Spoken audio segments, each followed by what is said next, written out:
onto a PVC pipe and let's get moving. First, you're gonna start off with pass-throughs, which is grabbing on a super wide grip, wide enough that you can keep your arms straight. You'll bring yourself all the way back and forward. Do that about 3 or 4 times. Then you'll do the same thing, but around the world. Around to your butt and then forward to the front. About 3 each way. After that, you'll take your right hand, stake the PVC pipe into the ground, left foot forward, right foot back. You're gonna rock your hip forward and then just kind of hang out. See how that hip range of motion, that internal rotation of your hip is treating you. You might feel a pretty big pinch right up through the lateral part of your hip flexor, and if that's the case, try to knead into it a little bit. Try not to leave until it feels like you got a little bit more freedom. From there, you have 10 split lunges. Your knee will touch the floor, it'll come right back up. Knee will touch the floor, right back up, 10 times. And trying to keep this knee directly on top of the heel as opposed to going forward over the toe. After those 10 split lunges, you will pause. Your belly will draw in, you'll press your hip forward, you'll hang out in through there, and then you'll think about side body space. You'll reach that PVC pipe up and overhead. Reach the right arm up and over. Get that space. Feel that length in through your lats, in through your triceps, in through your hip flexors. And then come on down. PVC pipe to the floor and bring that left foot to its outer arch. As you bring the left foot to that outer arch, you corkscrew the leg out. So it's not just tweaking the knee out, it's really allowing that kind of rotation to happen in through the hip crease. And then from there, play around with it. In yogi, they always call me very fidgety, very distracted, very fidgety yogi. And the reason why is because I like to explore range of motion. I don't like to be still. I like to move and to let that kind of let me know what's feeling tight back there, what needs my attention. After that, you'll bring that foot flat, right hand to the floor, lift up off the back knee, and your left arm travels up to the sky. Twist in through your upper back. And then you'll drop the back knee and you'll try to grab onto the back foot. If you can't grab onto the back foot, it's okay. You can always skip that step. And if you can't grab onto the back foot, and if you're trying but it's too painful, don't force it. One day it will come, especially with this sequence. You'll come back down and then fingertips to either side of the left foot. You'll walk your right foot, so your back foot up about 1.5 feet to forward fold in pyramid pose. Both legs semi-straight, but a teeny bend in through this front knee so you're not locking out. After that, you're going to bring yourself into a wide-legged forward fold. So I'm here, I'm thinking about pigeon-toeing my feet. When I say pigeon-toe, I mean toes out, not pigeon-toe. Big toe, past the heel, that's pigeon-toe. I'll show you this way. I pigeon-toe my feet, I forward fold over it. From there, you'll think of maybe shifting from side to side, getting into the groin and the adductors a little, and then you'll experience that rotation. The right hand down, the left arm travels up. You'll think about inhaling, growing tall, exhaling into better mobility, and then switch, bringing yourself on up. And then you'll come back down. You'll start to heel-toe your feet together, hang out in a forward fold, and then slowly curl yourself up. Other side. You're grabbing on. PVC pipe in the left hand. Right foot is forward. Sorry, I tried to hold it. We'll just cut that out. Other side. Grabbing onto the PVC pipe with the left hand, now you got your right foot forward and your left foot back. You're in a lunge with the back heel lifted. You're rolling that left hip forward and kind of noticing any tension that's gathering in through the front of the hip flexor. Kind of knead it in, forward and back, round, and then from there, split lunges. You'll drop the back knee, you'll bring it right back up, and you'll want to make sure that this knee isn't wobbling all over the place, but it is super stable. After about 10 of those, you'll drop. You'll bring the PVC pipe up, you'll draw the belly in, press the hips forward, and then reach the left arm up and over. Find that side body space. Actively reach the left arm. From there, you'll come on down, right foot to its outer arch. You find dragon or wing dragon pose, corkscrewing the leg out and then shifting side to side. Rocking to and fro, hanging out right in through there. Oh, I found a sticky spot. I might even kind of press into that sticky spot a little bit more, really firing up my external rotators of the hip. And then my foot comes flat. My left hand down, lift up off the back knee, and I find thoracic rotation. My inhale grows me taller. My exhale reaches me over. And then you'll drop the back knee. If you can grab onto the foot, you will. If you can't, you won't. You'll wait for another day. Hanging out in through here, shifting side to side. Dropping the back knee. Hands to either side of the foot. Walk the left foot up about 1.5 feet. Forward fold with a soft minuscule bend through the knee to protect the ligaments and the tendons around the knee. From there, you'll do that same wide-legged forward fold, except for this time, we're gonna grab your hands onto your right ankle and actively pull yourself closer to your right leg.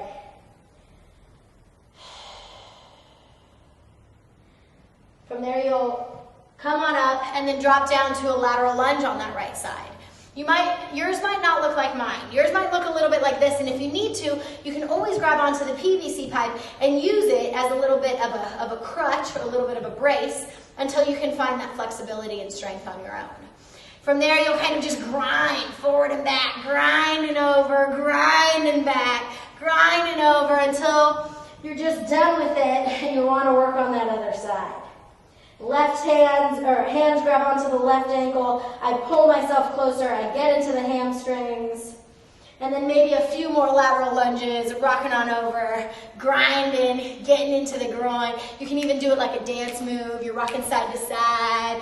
We're going to break this dance floor up. It should be fun. So have some fun with it. Get warm. And then after that, we're going to work on my favorite squat sequence. Your feet will be shoulder width apart. You're going to allow your inhale to reach your arms straight up to the sky. Get long, get tall. And then exhale, forward fold. Inhale, look forward, flat back. Exhale, drop your hips to the bottom of a squat. Your inhale reaches your arms up to the sky. And exhale, stand. Again, inhale, arms down and up again. Exhale, forward fold. Inhale, flip your hair up, look up, flat back. Exhale, drop your hips to the bottom of a squat. Your inhale reaches the arms straight up, and your exhale stands. About 4 more of those. Your inhale reaches, your exhale lowers. Your inhale finds a flat back, your exhale drops your hips. Your inhale's arms up, your exhale comes up through to standing.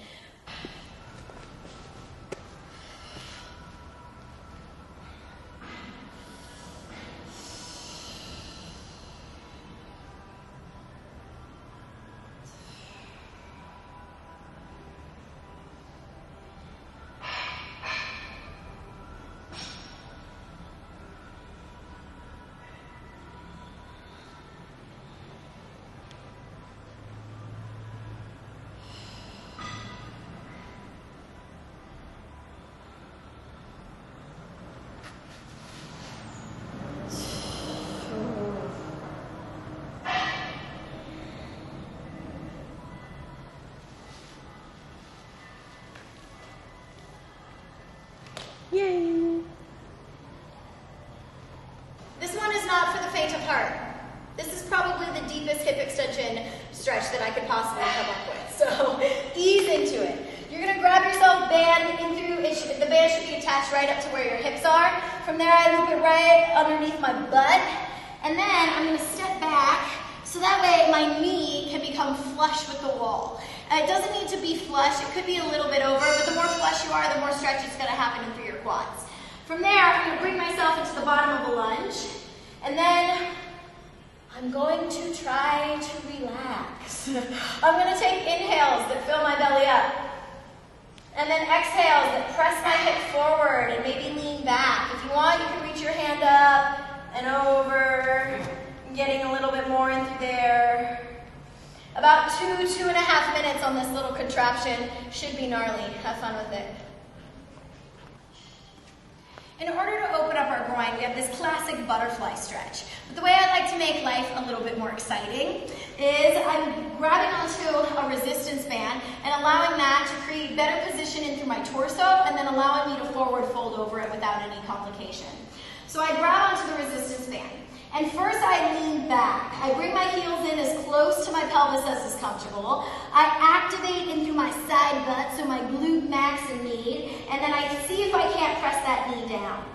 From there, I have the stretch in through my groin that I'm looking for, and if I want a little bit more, I'll reach myself forward, forward, forward, and then forward fold in through here.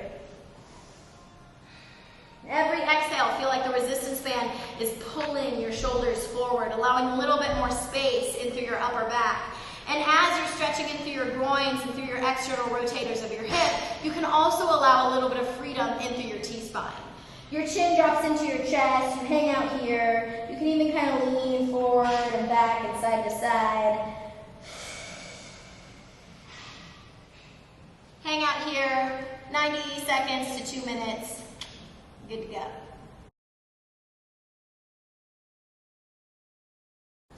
In addition to your hamstrings being tight, they're also probably very weak. Now you can do things like deadlifts and stuff like that, but it doesn't really put your hamstrings in isolation quite like this exercise. So you're gonna grab onto a medicine ball, you're gonna dig your heels into the medicine ball and then lift your hips. So you're on fire in through your butt first, and then as you bring your heels in, you're gonna lift your hips to the top of the glute bridge. You'll pause right in through here, snuggle your shoulder blades down, and then bring it on back. Heels drive in as the hips lift up, and then right back down and through there. If you feel like you're cramping in through your hamstrings, you're doing it correctly. Congratulations.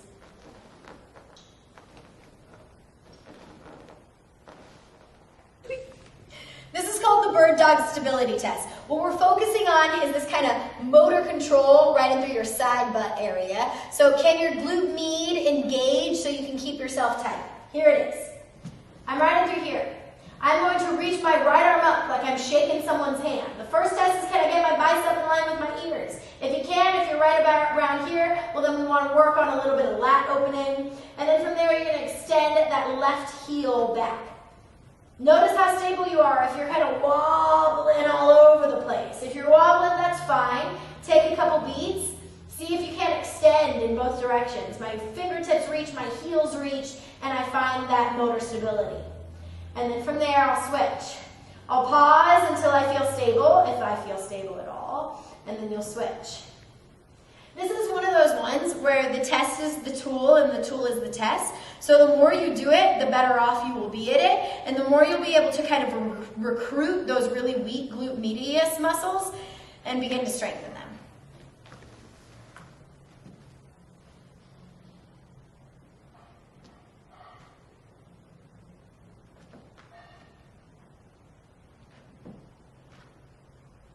And then I'll show some back.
Going to stay walk along